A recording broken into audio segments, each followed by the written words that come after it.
Bismillah, walhamdulillah, wa salatu wa salam ala rasulillahi wa ba'd. Avant de commencer, Inch'Allah, si on peut revoir les notions qu'on a vues au cours précédent. Jazakumullahu khairan, si vous vous souvenez ce qu'on a vu.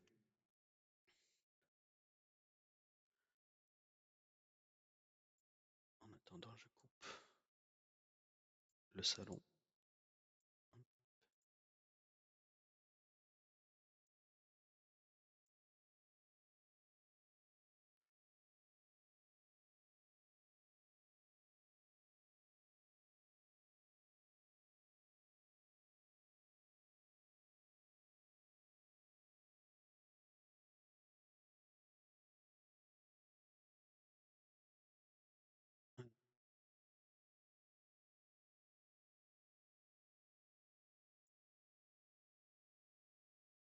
Le dernier cours, on avait commencé le premier fondement.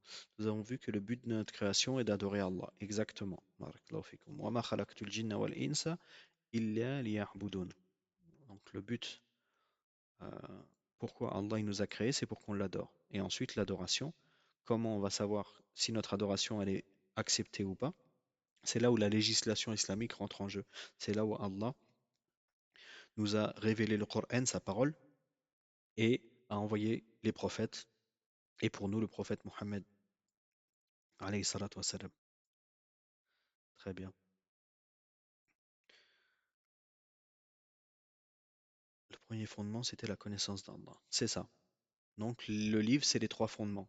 Cheikh al-Islam Mohammed ibn Abdul Wahhab, il a pris le hadith sur les questions de la tombe, qui est ton Seigneur, quelle est ta religion, qui est ton prophète, et il a fait ce livre-là pour que les gens ils aient une connaissance suffisante de ce qui est obligatoire de connaître, comme il a dit en introduction, sur qu'est-ce que le, le, le premier fondement, le deuxième et le troisième. Donc le premier fondement, c'est la connaissance d'Allah. La connaissance d'Allah, ça implique connaître euh, l'unicité d'Allah, connaître euh, l'existence d'Allah, donc ça on a vu dans les bases de la Seigneurie, et comment on a connu Allah et quelles adorations font partie de l'islam. Ça c'est la deuxième partie qu'on va voir aujourd'hui, Inch'Allah. Et on va commencer tout de suite puisqu'il nous reste deux cours. Donc aujourd'hui on va finir le premier fondement et essayer de finir le deuxième si on y arrive. Et ensuite pour demain on regardera le troisième fondement et la conclusion. Et si on n'arrive pas à finir le deuxième fondement, on le finira au prochain cours, Inch'Allah, c'est pas un problème. Donc, on avait vu ça, on avait vu qui est ton Seigneur. Maintenant, il me semble, Wallahu alam, qu'on s'était arrêté à cette partie-là. Si on te demande comment as-tu connu ton Seigneur? Et il me semble qu'on l'avait lu. Wallahu alam. Dans le doute, on va relire que en français. L'auteur il dit, rahimahullah, si on te demande comment as-tu connu ton Seigneur, réponds par ses signes et ses créatures. Donc, les signes et les créatures, si on l'avait pas vu, mais il me semble qu'on l'avait vu, c'est les signes d'Allah qui nous montrent que Allah, il nous donne notre subsistance, il est le gestionnaire de ce qui se passe sur Terre. Et les créatures, ça nous montre qu'on est créé, et donc qu'on a été créé par un créateur, et le créateur, c'est Allah. Donc parmi ces signes, il y a la nuit, le jour, le soleil, la lune, et parmi les créatures, il y a les sept cieux et les sept terres, ce qu'elles contiennent, et ce qui se trouve entre les deux. La preuve est la parole d'Allah, donc dans le sens du verset, parmi ces signes, il y a la nuit, le jour, le soleil et la lune. Ne vous prosternez donc pas devant le soleil, pardon, ne vous prosternez donc pas pour le soleil, ni pour la lune, mais prosternez-vous plutôt pour Allah qui les a créés, si c'est vraiment lui que vous adorez. Et également un autre verset, dans le sens du verset, votre Seigneur c'est Allah qui a créé les cieux et la terre en 6 jours, puis s'éleva au-dessus de son trône. Il fait recouvrir le jour par la nuit, qui se succède interminablement. Il a créé également le soleil, la lune, les étoiles en les soumettant à son commandement. Vraiment à lui seul appartient la création et le commandement. Infiniment béni est Allah, Seigneur des univers. Donc, à lui seul appartient la création et le commandement. Ces deux notions-là, c'est ce qu'on est en train de voir ici. La création par rapport aux créatures et le commandement par rapport aux signes. Le fait que Allah il fasse que le soleil se déplace de tel endroit à tel endroit, le jour se lève, la nuit tombe, etc. Ça nous appelle au fait que Allah il est le commandeur, le gestionnaire, l'administrateur de toutes ces choses-là. Donc c'est ça les signes. Et les créatures, c'est le fait que on voit qu'il y ait des choses créées. Et les choses qui sont créées ont été créées par un créateur. Et le créateur, c'est Allah. Donc c'est ça la notion à retenir. Et ensuite, le lien avec l'adoration. Donc l'auteur, il dit, rahimallah, je ne me trompe pas, hein, on s'était bien arrêté là, hein. L'auteur, il dit, rahimallah, والرب والمعبود والدليل قوله تعالى يا أيها الناس اعبدوا ربكم الذي خلقكم والذين من قبلكم لعلكم تتقون الذي جعل لكم الأرض فراشا والسماء بناء وأنزل من السماء ماء فأخرج به من الثمرات رزقا لكم فلا تجعلوا لله أندادا وأنتم تعلمون. قال ابن كثير رحمه الله تعالى الخالق لهذه الأشياء والمستحق للعبادة. Le Seigneur, c'est celui qu'on adore. Donc là, on a le lien entre l'unicité dans la Seigneurie et l'unicité dans l'adoration. Le Seigneur, c'est celui qu'on adore. La preuve est la parole d'Allah, dans le sens du verset, donc, aux gens, adorez votre Seigneur. Encore une fois, le lien entre l'adoration et la Seigneurie. Et on a une parole de l'imam Ibn al-Qayyim qui dit que la plus grande preuve de l'unicité dans l'adoration, c'est l'unicité dans la Seigneurie. Les deux sont liés. À partir du moment où on a reconnu qu'on avait un créateur qui nous a créé, qui nous a donné ce qu'on a besoin, qu'il a subvenu à tous nos besoins, c'est lui qu'on va adorer, c'est pas quelqu'un d'autre. Et donc ici, est-ce qu'on se retrouve dans le sens de ce verset-là? Ô gens, adorez votre Seigneur, qui vous a créé, etc. La suite du verset, dans le sens. Et ensuite, on a la parole d'Ibn Kathir qui a expliqué concernant ce verset, celui qui a créé toutes ces choses est le seul qui mérite l'adoration. Donc ici, on comprend bien que Allah, il mérite notre adoration. Il nous a créés et c'est un signe que c'est notre Seigneur. Et comme c'est notre Seigneur, on l'adore. Donc le lien entre la Seigneurie et l'adoration, il est très étroit. Et c'est une conséquence de l'adoration, le fait de savoir que c'est Allah qui nous a créés et qui nous a subvenu, qui a subvenu pardon, à tous nos besoins. C'est ça le sens ici qui est voulu. D'abord, au début du fondement, on voit la seigneurie, et maintenant on voit le lien entre la seigneurie et l'adoration. Et maintenant qu'on a vu le lien entre la seigneurie et l'adoration, on va voir des adorations.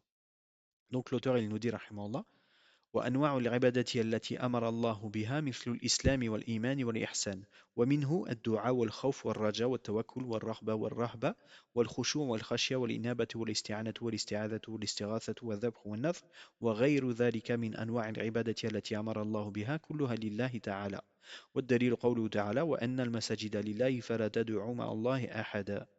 Pas de problème pour le retard. ومن صرف منها شيئا لغير الله فهو مشرك كافر. Parmi les sortes d'adoration, toute cette partie-là, Inch'Allah, il n'y a pas besoin de l'expliquer, elle est claire, Inch'Allah. Mais si vous avez des questions, je vous écoute. Parmi les sortes d'adoration qu'Allah nous a ordonnées, il y a l'islam, la foi et l'excellence. Et parmi ces adorations, il y a également l'invocation, la peur, l'espoir, la confiance, le désir, l'effroi, l'humilité, la crainte, le retour vers Allah, la demande d'aide, la demande de protection, la demande de secours, le sacrifice, le vœu et beaucoup d'autres sortes d'adoration qu'Allah nous a ordonnées. Toutes doivent être vouées uniquement à Allah le Très-Haut. La preuve est la parole d'Allah dans le sens, les mosquées sont réservées à Allah, n'adorez donc personne en dehors d'Allah. Celui qui consacre, fin du verset, celui qui consacre une quelconque de ses adorations à un autre qu'Allah est aussi considéré et donc considéré comme polythéiste mécréant. Donc celui qui voue une adoration pour autre qu'Allah, quand bien même il adore Allah, son acte annule son islam et il est considéré comme polythéiste car il adore autre qu'Allah. Le monothéiste, c'est celui qui n'adore que Allah, seul, sans associé. Et ensuite, il va venir avec des preuves pour chacune de ces exemples. Donc il dit, Rahimahullah, alaykoum salam wa rahmatullah, je ne sais plus si j'avais répondu au salam. Donc il dit rahimallah wa dalilu qawluhu ta'ala wa man yad'u ma'a Allah ilahan akhar la burhana lahu bihi innahu hisabuhu 'inda rabbih innahu la yuflihul kafirun. La parole, la preuve pardon, est la parole d'Allah dans le sens quant à celui qui invoque avec Allah une autre divinité alors qu'il n'a aucune preuve de ce qu'il avance, rendra compte de ses actes uniquement auprès de son Seigneur. Certainement les mécréants ne connaîtront jamais la réussite. Surat al-Mu'minun, le verset 117. Ensuite, il dit, rahimallah, wa fil hadith, ad-du'a mukhul ibada. Et parmi les hadiths, l'invocation est le cœur de l'adoration. Donc ici, ce hadith, il est faible. Le hadith qui est correct, c'est l'invocation est l'adoration elle-même. Et le sens, il est proche. Et le sens, il est même encore plus fort dans l'invocation, c'est l'adoration elle-même. Donc pour montrer l'importance de dua, l'invocation en islam. Ensuite, il dit, rahimallah, وَالدَّلِيلُ قَوْلُهُ تَعَالَى وَقَالَ رَبُّكُمُ ادْعُونِي أَسْتَجِبْ لَكُمْ إِنَّ الَّذِينَ يَسْتَكْبِرُونَ عَنْ عِبَادَتِي سَيَدْخُلُونَ جَهَنَّمَ دَاخِرِينَ. La preuve est la parole d'Allah. Ici, la preuve de quoi? La preuve de l'invocation. Donc, dans le sens du verset, votre Seigneur a dit, invoquez-moi, je vous exaucerai. Ceux qui refusent de m'adorer, par orgueil, entreront en enfer humiliés. Fin du verset. Donc ici, on voit, invoquez-moi et celui qui me refuse de m'adorer. Donc ici, l'invocation a été appelée adoration, pour montrer la grandeur, la place de l'invocation. Et ensuite, on va voir le reste. Il y a 14 adorations qui ont été citées, et on en a vu une qui est la première, qui est l'invocation. Et maintenant, on va voir les 13 autres qui ont été citées de manière globale dans la page d'après, ici avec chacun une preuve ou plusieurs preuves dans les pages qui viennent, jusqu'à la fin du premier fondement, et ensuite on passe au deuxième fondement, Inch'Allah. Donc l'auteur, il nous dit, rahimahullah ta'ala, وَدَلِيلُ الْخَوْفِ قَوْلُهُ تَعَالَى فَلَا تَخَافُوهُمْ وَخَافُونِي إِن كُنتُم مُؤْمِنِينَ. Pardon, on s'arrête là. La preuve de la peur est la parole d'Allah dans le sens du verset. N'ayez donc pas peur d'eux, mais ayez plutôt peur de moi si vous êtes vraiment croyants. Donc ici, on voit la peur.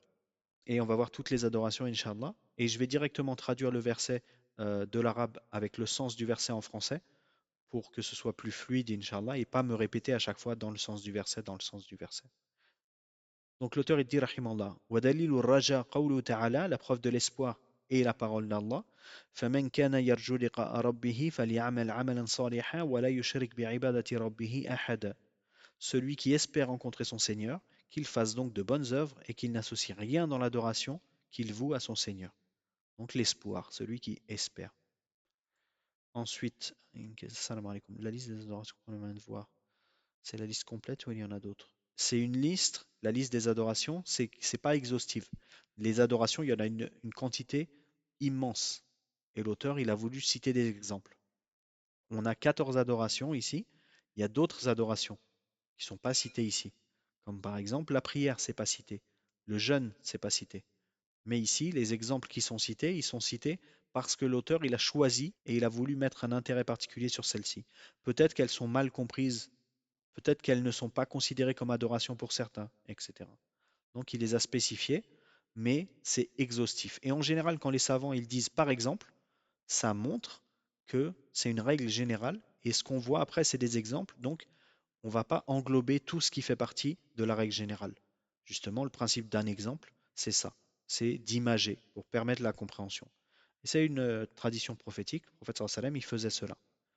Il avait une parole générale et ensuite il avait une parole particulière. Allahu a'lam. Ensuite, l'auteur il dit, rahimahullah, wa fikum barakallah. وَالدَّلِيلُ التَّوَكُّلُ قَوْلُهُ تَعَالَى, la preuve de la confiance est la parole d'Allah. وَعَلَى اللَّهِ فَيَتَوَكَّلِ وَعَلَى اللَّهِ وع- وعلى الله فتوكلوا إن كنتم مؤمنين. وقول, remettez-vous-en uniquement à Allah si vous êtes vraiment croyant. وقوله, et également la parole, ومن يتوكل على الله فهو حسبه. Celui qui s'en remet à Allah, il lui suffit amplement. ودليل الرغبة والرهبة والخشوع قوله تعالى, et la preuve du désir, de l'effroi et de l'humilité est la parole d'Allah. إنهم كانوا يسارعون في الخيرات ويدعوننا رغبا ورهبا وكانوا لنا خاشعين.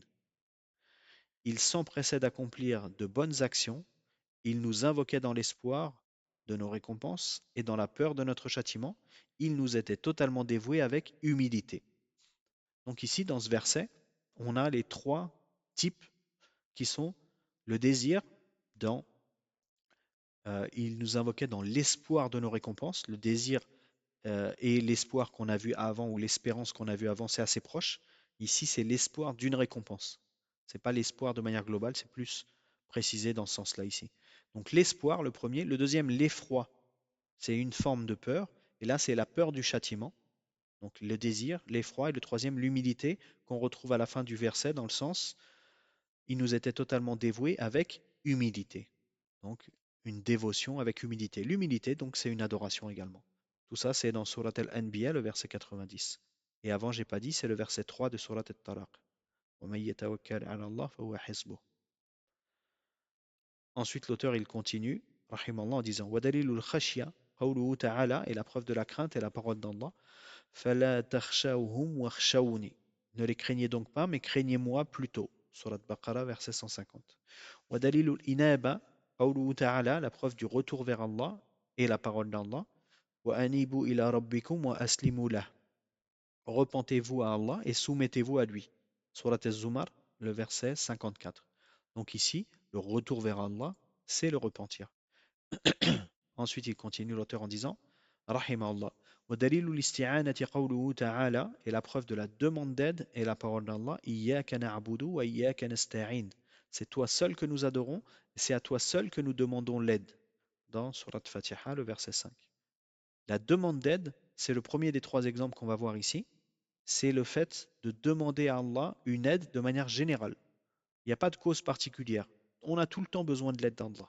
Donc, on demande l'assistance auprès d'Allah. On demande l'aide auprès d'Allah. Et c'est ce qu'on retrouve dans le sens du verset de Surat Al-Fatiha. C'est toi que nous adorons, c'est toi seul que nous adorons, et c'est toi seul que nous demandons l'aide.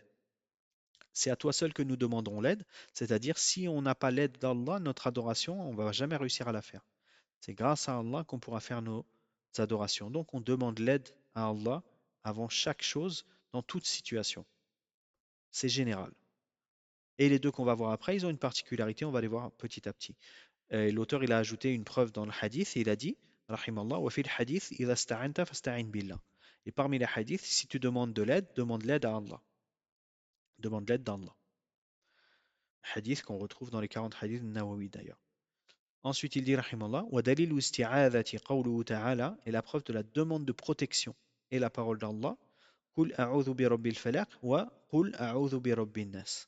Dis, je cherche protection auprès du Seigneur de l'aube, et aussi, dis, je cherche protection auprès du Seigneur des hommes. Donc, le premier verset de Surat al-Falaq et le premier verset de Surat al-Nas.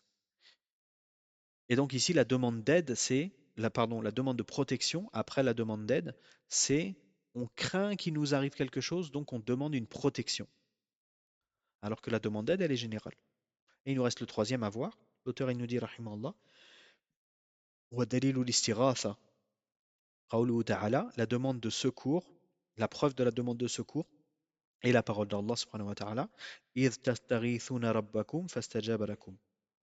Et lorsque vous imploriez le secours de votre Seigneur, et qu'il vous exauça aussitôt. Surat Al-Anfal, verset 9. Ici, donc, c'est la dernière étape, la demande de secours.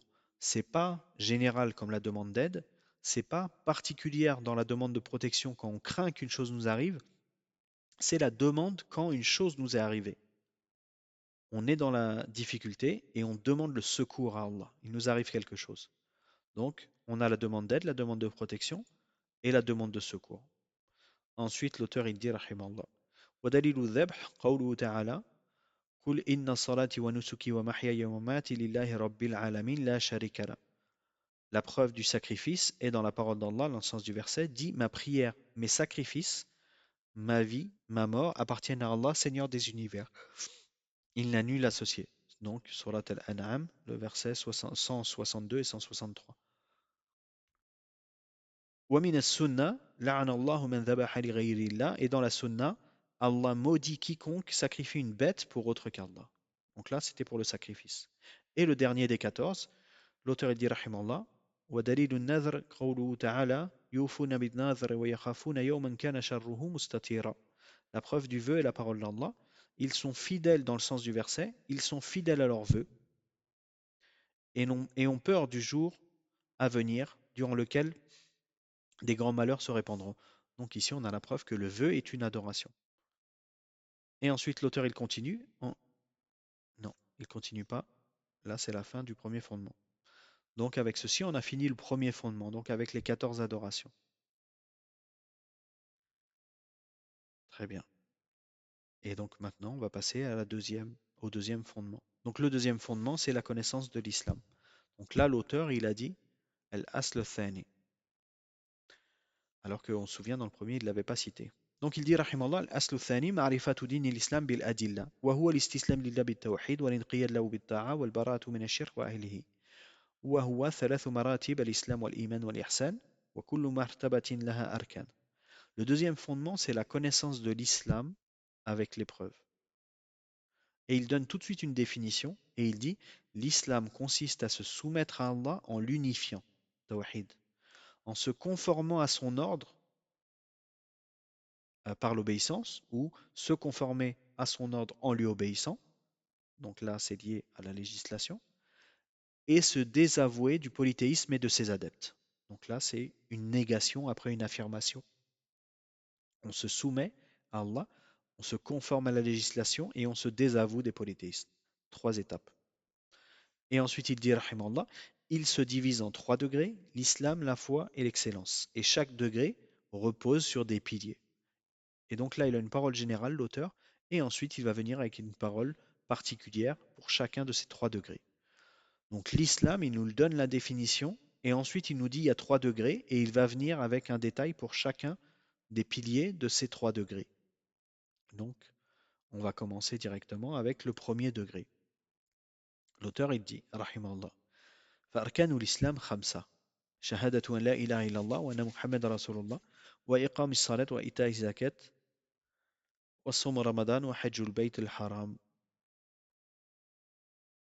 Il y a une erreur dans l'affichage en arabe.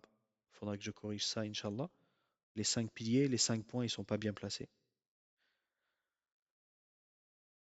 Je vais voir si je peux pas faire ça tout de suite parce que comme ça, j'oublie pas. Donc, ici,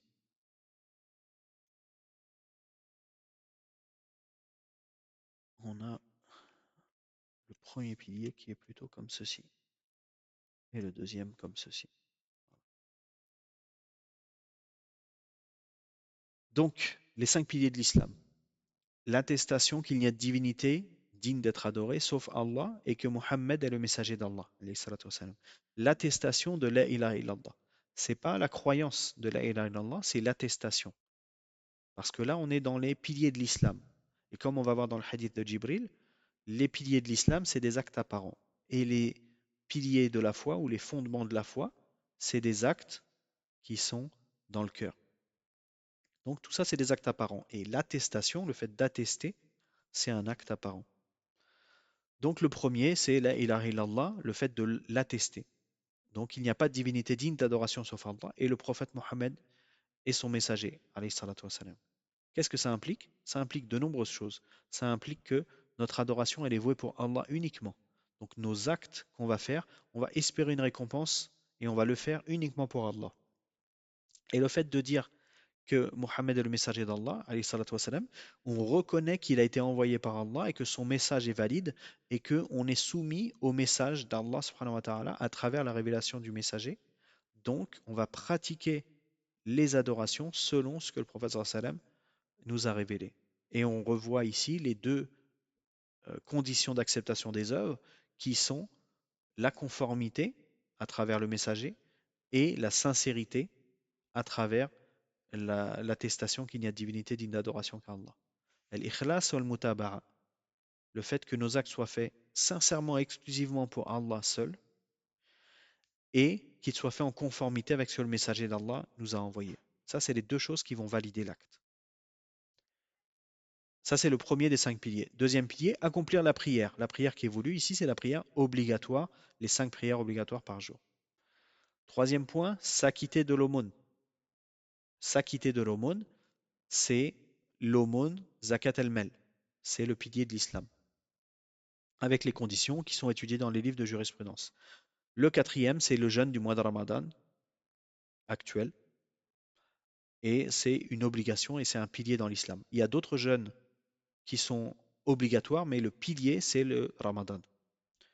Et le dernier, c'est le pèlerinage. Le pèlerinage avec ses conditions, et c'est une fois dans la vie qu'il est obligatoire. Euh, Ce qui s'appelle Hajj al-Islam. Et ensuite, l'auteur, il est venu avec une preuve de l'attestation de foi et il a cité le verset mais je ne l'ai pas cité, je crois. فدليل الشهادة, il me semble que je l'ai pas cité. Donc l'auteur il dit رحمه الله فدليل الشهادة قوله تعالى شهد الله أنه لا إله إلا الله هو لا إله إلا هو والملائكة وأولو العلم قائما بالقسط لا إله إلا هو العزيز الحكيم. Dans le sens du verset, Allah atteste que nul ne mérite d'être adoré sauf lui. De même attestent cela les anges et les gens doués de science, et ceci à juste titre. Nul ne mérite d'être adoré sauf lui, le Tout-Puissant, le Sage. Donc l'attestation de foi que l'on retrouve dans le Coran, surat Al Imran, je crois. J'ai pas encore corrigé là, il y a des passages qui ne sont pas spécifiés. Ensuite, l'auteur il dit rahimahullah wa ma'naha la ma'buda bihaqqin illa Allah. لا إله نافيا جميع ما يعبد من دون الله إلا الله مثبتا العبادة لله وحده لا شريك له في عبادته كما أنه ليس له شريك في ملكه وتفسيرها الذي يوضحها قوله تعالى et on va voir après Inch'Allah. Donc son sens, le sens de quoi? De la ilaha illallah. Là on est en train de voir chaque pilier du premier degré qui est l'islam. On dézoome un petit peu ce qu'on est en train de faire, on est dans les trois fondements. On a vu le premier fondement, la connaissance d'Allah. Là, on voit le deuxième fondement, la connaissance de l'islam. L'islam a trois degrés. On est dans le premier degré qui sont les actes apparents. Dans ce premier degré, il y a cinq piliers. Et on est dans le premier pilier, qui est l'attestation de La ilaha illallah Muhammad Rasulullah. Son sens, donc le sens de cette attestation, il dit l'auteur, rahimallah, nul ne mérite d'être adoré sauf Allah. Pas de divinité, sauf Allah, dans le sens, pas de divinité, ça renie toute forme d'adoration à autre qu'Allah. Et sauf Allah confirme que tout acte d'adoration doit être réservé à lui seul. Donc ici, on a le nafyu wal ithbat, une négation et une affirmation. Négation, pas de divinité, l'affirmation, sauf Allah. Dans le sens, c'est le seul qui mérite l'adoration. Ensuite, il dit, rahimahullah, il n'a pas d'associé dans son adoration, de la même manière qu'il n'a pas d'associé dans sa royauté. La royauté, c'est le mulk, c'est une partie de la seigneurie. Son explication est clarifiée dans la parole d'Allah. وَإِذْ قَالَ إِبْرَاهِيمُ لِأَبِيهِ وَقَوْمِهِ إِنَّنِي بَرَاءٌ مِّمَّا تَعْبُدُونَ إِلَّا الَّذِي فَطَرَنِي.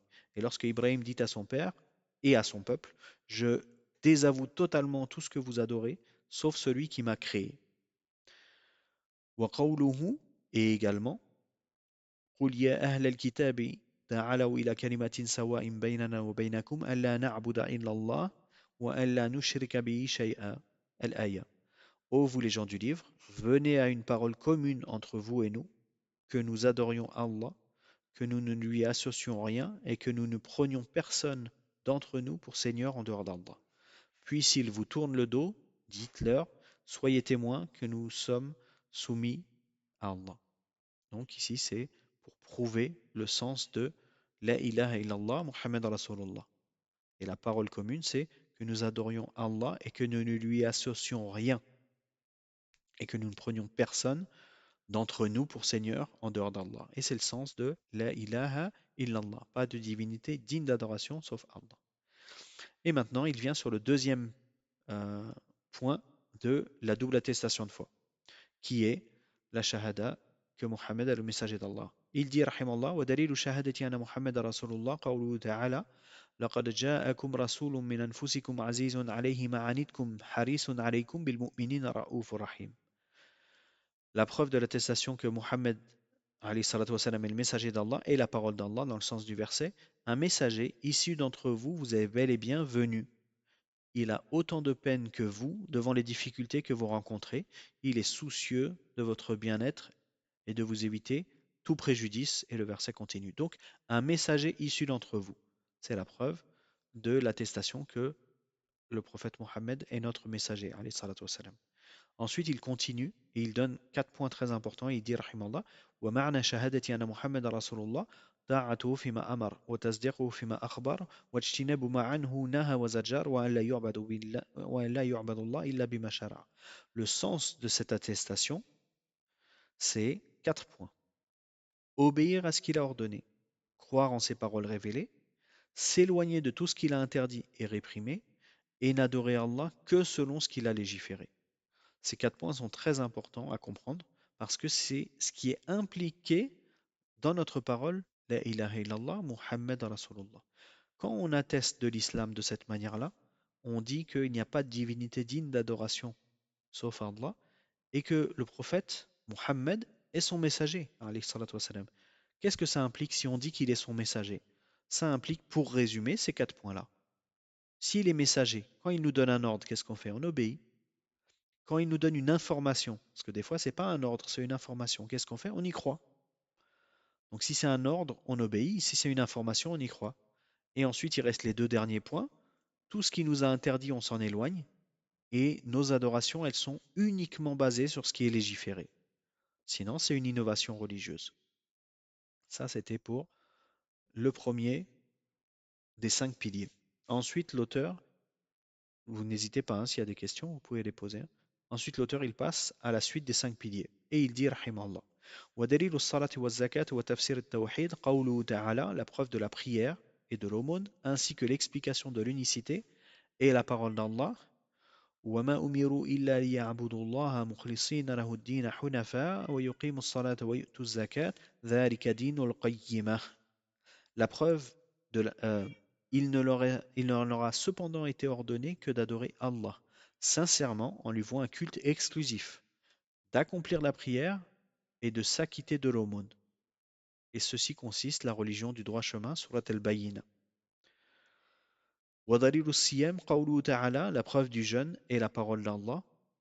يا أيها الذين آمنوا كتب عليكم الصيام كما كتب على الذين من قبلكم لعلكم تتقون. Ô vous les croyants, le jeûne vous a été prescrit de la même façon qu'il fut prescrit à vos prédécesseurs afin que vous soyez pieux. Surat al-Baqarah. ودليل الحج قوله تعالى ولله على الناس حج البيت من استطاع إليه سبيلا ومن كفر فإن الله غني عن العالمين. C'est un devoir envers Allah pour ceux qui en ont les moyens d'accomplir le pèlerinage à la maison sacrée. Quant à celui qui renie, Allah se passe largement de l'univers. Les 5 piliers de l'islam sont une obligation pour être musulman. Exemple, quelqu'un qui ne verse pas la zakat ou ne prie pas. Les piliers de l'islam, ça veut dire que celui qui n'a pas ces piliers-là, son islam n'est pas valide. Ça ne veut pas dire que ce sont les seules choses qui annulent l'islam, et ça ne veut pas dire que ne pas payer la zakat, ça annule l'islam. Ça veut dire que c'est un pilier, c'est un fondement, et celui qui rejette ce fondement-là, celui qui n'a pas ce fondement-là, son islam ne tient pas. Mais quelqu'un qui ne prie pas, on n'en parle pas parce qu'il y a une divergence, mais quelqu'un qui ne paye pas la zakat, ça ne va pas annuler son islam, parce qu'il y a d'autres textes qui précisent cela. Donc il y a une divergence pour ce qui est de la prière. Pour l'attestation de foi, évidemment, celui qui ne la prononce pas, il n'est pas entré en islam. Donc il n'y a pas de question d'apostasie ou d'annuler son islam, puisqu'il n'est même pas encore considéré comme musulman. Et pour les 4 euh, piliers qui restent, on a dit donc la prière, c'est à part. Mais sinon, il nous reste le pèlerinage, le ramadan et le hajj. Celui qui ne fait pas le ramadan, par exemple, on ne dit pas qu'il est mécréant. Sauf s'il nous dit je ne fais pas ramadan parce que c'est pas obligatoire. Alors là, il a dit quelque chose qui a montré que sa croyance, elle était de la mécréance. Quelle croyance? La croyance de dire le ramadan n'est pas obligatoire, la prière n'est pas obligatoire, le jeûne n'est pas obligatoire, etc. C'est ça qui va le rendre mécréant. Mais de délaisser l'acte, c'est pas ça qui va rendre la mécréance. Donc comprenez bien le sens de pilier dans ce sens-là. Ça ne veut pas dire que celui qui ne jeûne pas, il n'est pas musulman. Mais ça veut dire qu'il a délaissé un pilier et que son islam, donc, il ne tient pas. C'est deux choses différentes. Barakallahu fikum. Quand on parle de pèlerinage, c'est le hajj. Oui, c'est ça, le pèlerinage, c'est le hajj.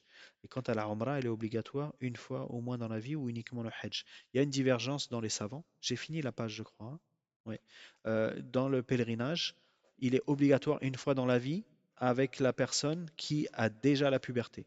Si un enfant de 2 ans, il fait le pèlerinage, son pèlerinage, il lui donne accès à des récompenses, mais il a pas fait le pèlerinage qui lui était demandé religieusement. Le pèlerinage, il est demandé une fois dans la vie pour quelqu'un qui en a les moyens, qui en a les capacités, qui a la raison, etc., et qui est pubère.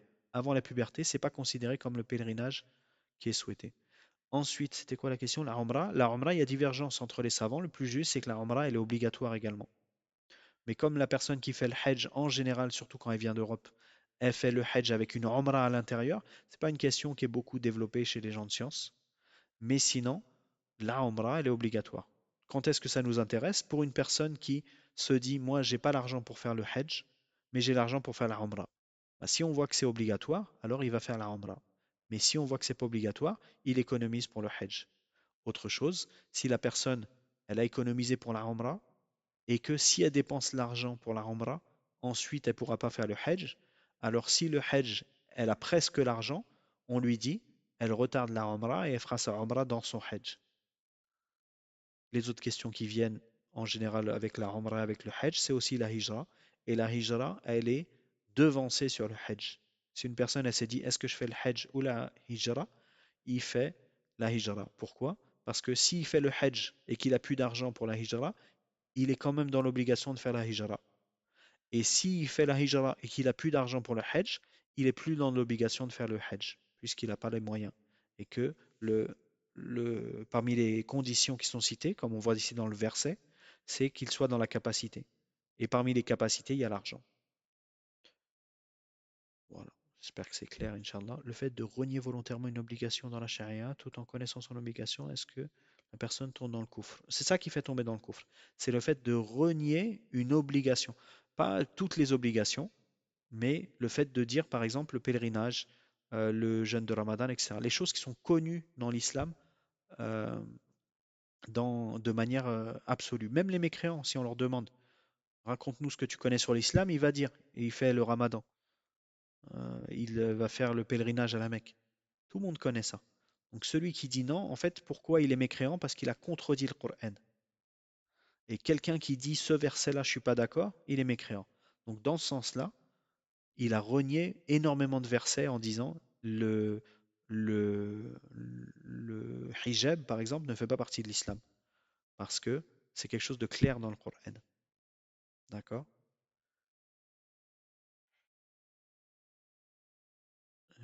Son obligation. D'accord. Ensuite, une personne qui rejette une chose qui fait partie des obligations comme cela, donc c'est sa croyance qui va faire qu'il n'est pas considéré comme musulman. Donc quelqu'un qui délaisse le pèlerinage, par exemple, parce que malheureusement, il y a beaucoup de gens qui disent le pèlerinage, je le ferai plus tard. Peut-être même qu'il y a des gens qui vont dire le pèlerinage, moi je ne le fais pas. Ça suffit pas pour dire qu'il est mécréant. S'il dit non, le pèlerinage, c'est pas obligatoire. Avant c'était obligatoire, maintenant c'est plus obligatoire. Là, c'est de la mécréance qu'il est en train de dire. Mais attention, on ne dit pas directement il est mécréant, donc il faut qu'il divorce sa femme, l'héritage, etc. Non, non. On lui dit, attention, ce que tu es en train de faire, c'est une parole de mécréance. Reviens sur cette parole-là. C'est grave ce que tu viens de dire. Et s'il dit je m'en fiche, c'est ce que je crois, là, à ce moment-là, ça y est. Mais il faut que la personne qui vient lui dire attention, ce soit pas n'importe qui. D'accord? Attention aux histoires de rendre mécréant, pas rendre mécréant. Barakallahu fikum. Faites bien la différence entre un acte de mécréance et rendre une personne mécréante. De la même manière que quelqu'un qui vole, il n'est pas considéré forcément comme voleur en islam. Et de manière générale, quelqu'un qui ment une fois, on ne dit pas que c'est un menteur. Il a menti, mais il n'est pas menteur. Bah, le coufre, c'est pareil. Quelqu'un qui fait un acte de mécréance, on ne dit pas directement qu'il est mécréant. Il y a des choses qui vont faire qu'il va être peut-être excusé par ce qu'il a fait. Mais peut-être qu'il n'est pas excusé. Et ça revient aux gens de science. Donc, dire que cet acte est de la mécréance, c'est une chose. Dire que cette personne qui a fait cet acte est mécréant, c'est une autre chose. D'accord? Ok, ça c'est bon. Pour ceux qui disent qu'il y a plusieurs et qu'il n'y a plus de hijra après le prophète, quelle est la position des gens de Sunna sur cela? Le prophète sallallahu alayhi wa sallam, il a dit la hijra ba'd al-fath. Il n'y a plus de hijra ba'd al-fath. De quoi il parle le prophète sallallahu alayhi wa sallam quand il dit ça? C'est important de comprendre que on ne peut pas prendre un texte et rejeter tous les autres. Et ça, c'est le fonctionnement des gens qui suivent le prophète alayhi salatu wassalam. Ils prennent ses paroles. On a dit tout à l'heure, La ilaha illallah Muhammad Rasulullah. Si le messager nous ordonne quelque chose, on lui obéit. S'il nous donne une information, on y croit. Donc ça veut dire quand le prophète sallallahu alayhi wa sallam, il nous dit, il n'y a pas de hijra ba'd al-fatr. Si on prend le hadith tout seul, on peut dire, il n'y a plus de hijra parce que le fatr, c'est quoi? C'est la conquête de la Mecque. À l'époque du prophète sallallahu alayhi wa sallam, il a conquis la Mecque. et il a dit il n'y a plus de hijra ba'd al-fath. Donc si on prenait le hadith isolé, comme certains y font, ils disent donc c'est plus obligé de faire la hijra. Mais le prophète sallallahu alayhi wa sallam, il a dit la tanqati'u al-hijra. La hijra, elle est jusqu'à la fin des temps. La tanqati'u al-hijra, comme on verra dans le troisième fondement. Donc comment on fait avec les deux? Eh bien comment on fait? On comprend les textes comme l'ont compris les compagnons, comme le prophète sallallahu alayhi wa sallam l'a expliqué. On ne prend pas un texte isolé, on les prend tous. S'il y a un texte qui peut être compris d'une manière et d'une manière et d'une manière, il y a un autre texte qui va nous expliquer comment on doit le comprendre. Et celui qui étudie pas correctement, il va prendre un texte isolé, il va se dire ah moi j'ai compris la religion, ça veut dire ça. Mais tu l'as compris isolé. Il y a un autre hadith, il y a un autre verset qui semble en contradiction. Comment tu fais le lien entre les deux? Tu vas préciser certains domaines dans lesquels on va expliquer, dans lesquels on va appliquer ce verset ou ce hadith, et dans d'autres domaines, il n'est pas à prendre en compte parce qu'il y a un autre texte et on lit entre les textes. On rejette aucun texte authentique. J'espère que c'est compris cette notion-là. Elle est très importante. On ne rejette pas un texte sous prétexte qu'un autre texte semble en opposition. S'il y a deux textes qui sont authentiques, ils ne sont pas en opposition. Donc les savants, ils ont donné une explication. Vous imaginez bien que les savants, ils n'ont pas laissé comme ça une apparente contradiction. Je mets bien apparente entre guillemets, puisqu'il n'y a pas de contradiction, puisque tout vient d'Allah, subhanahu wa ta'ala, que ce soit le Coran ou la Sunna du prophète sallallahu alayhi wa sallam, tout ça, c'est la révélation. Tout ça, c'est ce que Allah il nous a demandé de faire. Donc il n'y a pas de contradiction. C'est les mécréants qui considèrent qu'il y a une contradiction entre tel verset et tel hadith, ou tel verset, ou tel hadith et tel hadith. Donc on comprend bien de cette manière-là, barakallahu fikum. Donc comment on comprend par exemple pour l'histoire de la hijra, comme le frère il a cité ici, la hijra qui est voulue dans le hadith, la hijra ba'd al-fath, il n'y a pas de hijra après la conquête. Les gens de la Mecque, ils devaient faire la hijra de la Mecque à Médine. Pourquoi? Parce que la Mecque c'était mécréant. Et Médine, c'était là où il y avait le prophète, alayhi salatu wassalam. Quand la Mecque a été conquise, la Mecque est devenue musulmane, une terre musulmane. Donc ils n'ont plus l'obligation d'aller vivre à Médine. Ils ont pu vivre leur islam à la Mecque. C'est ça que ça veut dire. Et avec les autres textes, c'est cohérent. Celui qui vit dans un pays d'islam, il n'a pas l'obligation d'aller dans un autre pays d'islam ou d'aller à Médine, parce que l'émigration à Médine, c'était à l'époque où il n'y avait que Médine comme terre d'islam. Aujourd'hui, celui qui vit dans un pays musulman, il n'a pas l'obligation d'aller vivre à Médine. C'est ça que ça veut dire. D'accord? Dites-moi si c'est pas clair, hein. La mécréance parle-t-il nécessairement par le fait que quelqu'un exprime d'une manière ou d'une autre? J'ai pas compris. La mécréance passe-t-elle nécessairement par le fait que quelqu'un l'exprime d'une manière ou d'une autre? Si vous pouvez préciser, parce que la mécréance, c'est forcément exprimé. On ne peut pas lire dans le cœur d'une personne. Allahu alam. Je ne sais pas ce que vous voulez dire. J'ai peur de ne pas avoir compris. Comme c'est un sujet important, j'ai pas envie de dire de bêtises. Barakallahu fikum. En attendant, je continue, hein, et après je verrai ce que vous avez. Ah, il y a déjà la réponse. Par sa parole. Non, non, non. S'il y a un acte qui est fait, je pense que c'est ça qui est voulu. S'il y a un acte qui est fait qui peut être considéré comme de l'islam ou non, alors il suffit pas pour qu'on dise la personne elle est mécréante. Une personne qui insulte Allah, par exemple, on ne cherche pas à savoir pourquoi elle a dit ça. À partir du moment où elle sait ce qu'elle a dit, parce que si elle dit, ah, je sais pas, il y a quelqu'un dans ma classe, il s'appelle comme ça, et en fait il lui a fait une blague, c'est pour dire de la mécréance, et il ne le sait pas lui. Là, ça rentre pas dedans. Mais s'il insulte Allah et il dit oui, mais je dis ça parce que je suis énervé, lui dit, ce que tu as dit là, c'est de la mécréance, il faut que tu te repentes, il faut que tu reviennes dans l'islam, ce que tu as fait, c'est grave. Non, mais je ne le pensais pas vraiment, etc. Tu l'as dit. Ce que tu as dit, ça fait partie de tes actes. Donc, tu reviens dessus. D'accord? Parce que là, c'était quelque chose de clair. On ne lui demande pas pourquoi il a insulté. Tout le monde sait qu'on n'insulte pas Allah. Par contre, les autres actes de mécréance, là, à ce moment-là, il faut savoir pourquoi la personne elle a fait telle chose, pourquoi elle a dit telle chose. D'accord? Si par exemple la personne a dit, elle se moque du vêtement de la femme et qu'elle dit, la femme elle porte un gilbab, on dirait telle chose, c'est un rabaissement comme ça de l'islam. Ça, c'est une parole de mécréance. Mais toute personne qui dit cette parole-là, on ne va pas lui dire que c'est une mécréante. La personne qui se moque du siwak, par exemple, il se lave les dents avec des bouts de bois, c'est le Moyen Âge, etc. Ça, c'est une parole de mécréance. Parce que le prophète sallam, il a vanté les mérites de cette chose-là. Donc la personne, elle se moque de la religion. Ça fait partie de la religion. Le fait que la femme, elle se couvre le visage. Il y a une divergence, mais ça fait partie de la religion. Il n'y a pas un avis qui dit que ça ne fait pas partie de la religion. D'ailleurs, les deux avis qui existent pour le fait de se couvrir le visage, c'est soit obligatoire, soit recommandé. Il n'y a pas l'avis qui dit que c'est permis. C'est soit obligatoire, soit recommandé. Donc celui qui se moque de ça, qui dit ouais mais la femme elle peut rien voir dans les rues, ou je ne sais pas quelle blague il va faire, à ce moment-là c'est de la mécréance. Donc c'est une parole. Cette parole-là c'est de la mécréance. Est-ce que la personne on la considère comme mécréante? Ça c'est une autre histoire. D'accord? Barakallahu fikum.